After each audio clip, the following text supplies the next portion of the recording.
Hi everyone, welcome to this month's market update for the Franklin region. So over the course of the last month or so, we've continued to see an improvement in sentiment out there in the market. Certainly if you look at our sales board in our office, so if you looked at the first several months of this year at our residential sales, we were kind of doing between 30 and 40 sales each month. Last month that nudged up to 50. This month it's not quite the end of the month, but it's looking like we're tracking closer to 60 this month. So we're seeing larger volume of deals being done. If you look at the REINZ statistics for the Franklin region, the latest data, that shows that every single month since January this year, there's been an increasing number of properties selling each month. So look, conditions out there are good at the moment for sellers. It's certainly not crazy, but they're better than they have been over the past 18 months or so.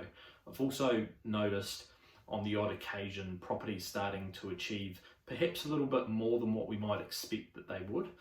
So some good results being achieved, which is probably the first time again in 12 to 18 months that we've really seen that happening. So that's quite positive. Interestingly, earlier this month, realestate.co.nz released their statistics for last month, which showed that there has been a record low number of new listings coming onto the market. So that's nationwide, but also for the Auckland and Waikato regions, across which the Franklin region obviously sits. So we've got very low numbers of properties coming on the market to be sold. We've got an increasing number of properties selling each month. So there's obviously some quite interesting dynamics going on there. Looking again at the Real Estate Institute of New Zealand statistics, so this month we had a median sale price of $820,000 in the Franklin region. That's down quite substantially from last month's $940,000.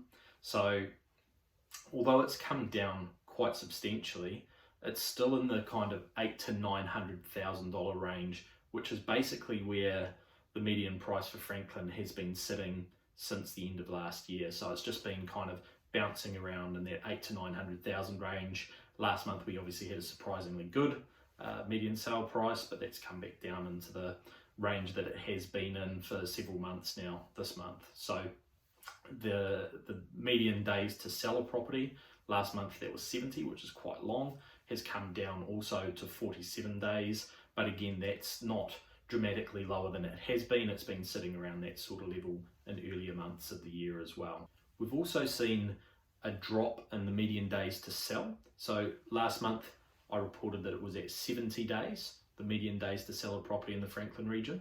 That's come down to 47. Now that doesn't necessarily mean that things have improved by that much. I think that the 70 days to sell was a bit of an outlier. It was a little bit abnormally high, and the 47 days as a median days to sell is a little bit more in line with what we have been seeing in earlier months of the year. Looking ahead to what we expect to see happen over the coming months, we've got an election coming up.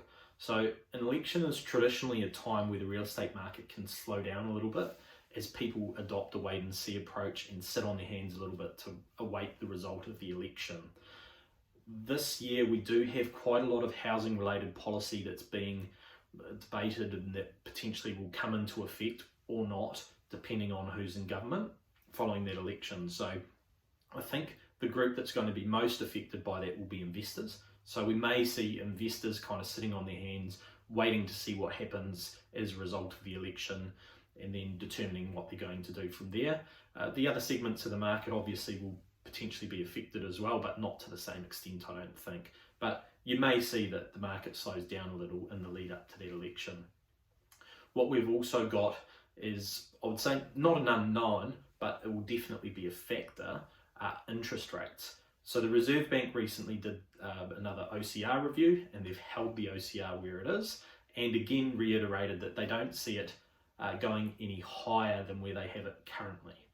Now, there has been inflation data released since then, and although the inflation rate has come down, it hasn't necessarily come down as far or as quickly as many economists were picking it might.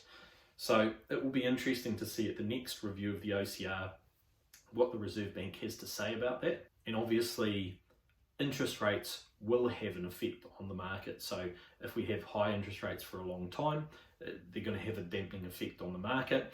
If we start to see interest rates coming down, then what that does is it means that debt becomes more affordable, and it's more affordable for purchasers to pay higher house prices. So I would expect that as interest rates start to come down, we will start to see a corresponding rise in house prices. If you've made it this far through the video, thank you very much for watching. I'll be back next month with another market update.